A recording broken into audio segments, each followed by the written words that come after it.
po. Please move forward. Sir, nasa ano na po ako, 238. Slide 238. So let me talk about also large-scale assessment under DepEd Order number 55, series of 2016, and DepEd Order number 29, series of 2017. Now remember, pag sabihin natin large-scale assessment, this could be both internal at saka internal. National Achievement Test is still part of the internal large-scale assessment. Yung mga external naman, these are international assessments conducted by international organizations such as the OECD and the IEA, or the International Energy Agency. Yung OECD means Organization for Economic Cooperation and Development. So dapat aware din tayo yung system of assessments from Key Stage 1, Key Stage 2, Key Stage 3, at saka Key Stage 4. Sir, next slide please. Sa Key Stage 1, ito yung kindergarten to grade 3. Ito yung kanyang large-scale assessment. Just internal. ELNA, EGRA, at EGMA. Key Stage 2, ito yung grades 4 to 6. So, dito meron na siyang internal at saka external assessments. Like yung National Achievement Test, yung CPLM, yung TEAMS, at saka yung PEARLS. TEAMS means Trends in International Mathematics and Science Study. Yung PEARLS naman, ito yung Progress in International Reading Literacy Study.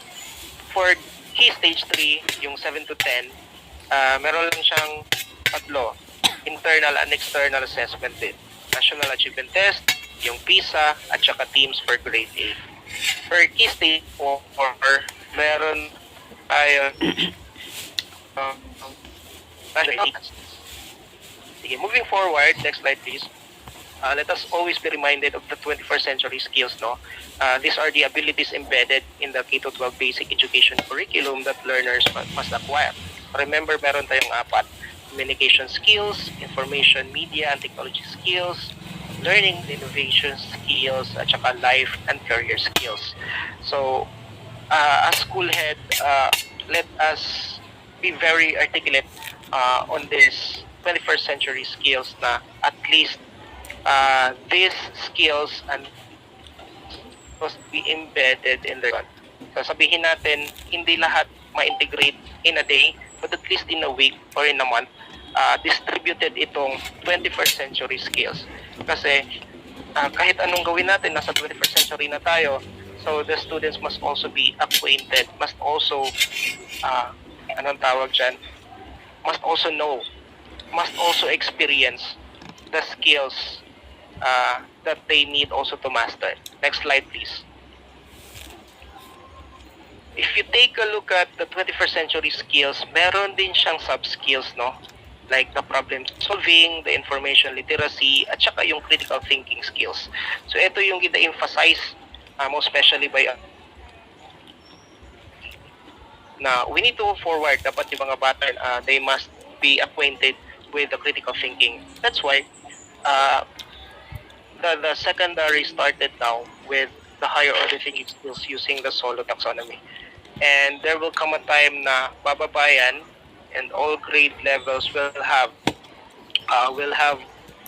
the experience and also be acquainted with the higher order thinking skills. Kasi po sa mga large scale assessment, although meron siyang labs, but meron din siyang HATs, and most is yung Solo taxonomy, which I discussed a while ago. So yan. So that ends 3.5,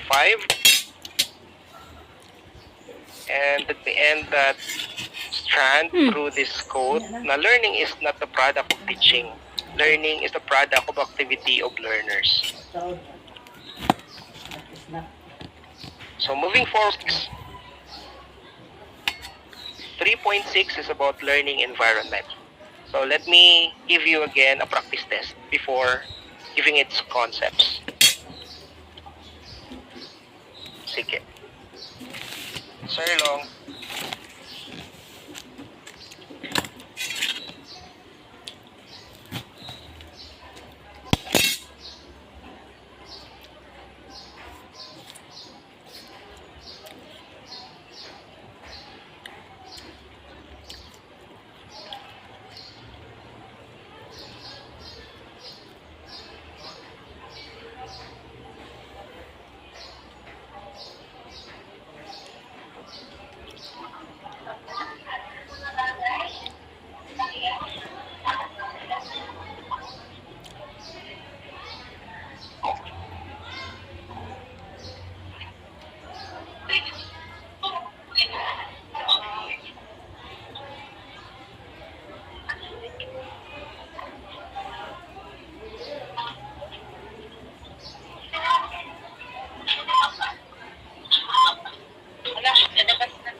those are the answers for numbers 21 to 24.